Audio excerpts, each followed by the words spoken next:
네, 아는 기자 법조팀 김지훈 기자 나와 있습니다. 대통령 측에서 10차 변론기일 닷새만 좀 늦춰달라라고 얘기를 했는데 형사 재판일과 겹친다고요? 이걸 왜 안 받아준 거예요? 네, 오늘 재판부가 밝힌 이유는요, 3가지였습니다.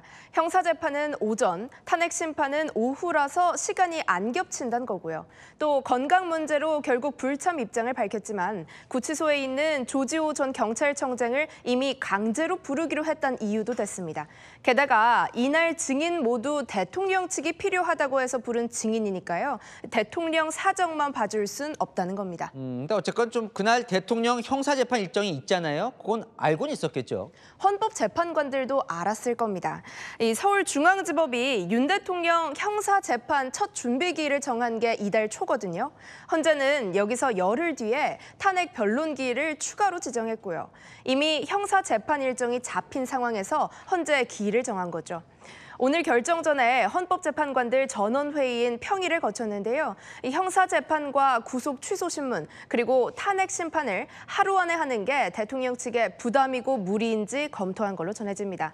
다만 형사재판은요. 정식 변론이 아닌 준비기일은 통상 1시간 내로 금방 끝난다는 점, 또 대통령의 구속 취소 신문도 대통령이 반드시 출석할 필요는 없다는 점을 고려하고 20일 변론 일정을 고수한 걸로 보입니다.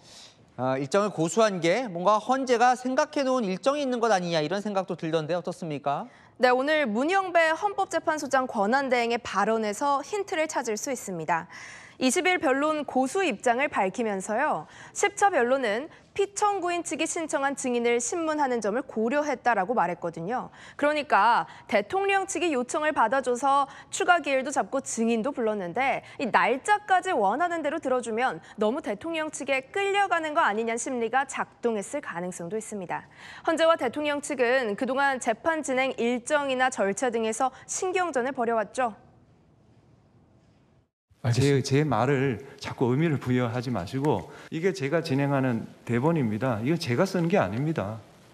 지금과 같은 심리가 계속된다면 대리인단은 중대한 결심을 할 수밖에 없다는 점을 말씀드립니다. 게다가 오는 4월 18일 문영배 이미선 재판관의 퇴임을 앞둔 헌재 입장에서는요. 재판 일정을 더 늦췄다건 선고 일정 등이 미뤄질 수도 있다고 생각했을 것 같습니다. 오늘 이게 좀 궁금하던데 대통령이 헌재까지 왔어요. 근데 왔는데 재판 안 보고 다시 구치소로 돌아갔습니다. 왜 그런 거예요? 네, 타임라인을 준비해봤는데요. 대통령이 탄 호송차가 헌재에 도착한 게 오후 12시 28분, 대리인단이 헌재에 도착한 게 1시 5분인데요. 대통령은 1시간 뒤 그대로 헌재를 떠나서 구치소로 갔습니다. 대리인단에 따르면요. 윤 대통령 이 1시간 동안 대통령 측 발표 내용을 구체적으로 확인하고 대리인단에 일임하는 게 좋겠다고 판단했다고 합니다. 오늘 증인 신문이 없는 것까지는 이미 알고 있었는데 이 국회 측의 일방적인 주장을 2시간이나 앉아서 들을 필요까지는 없다고 봤을 수 있습니다.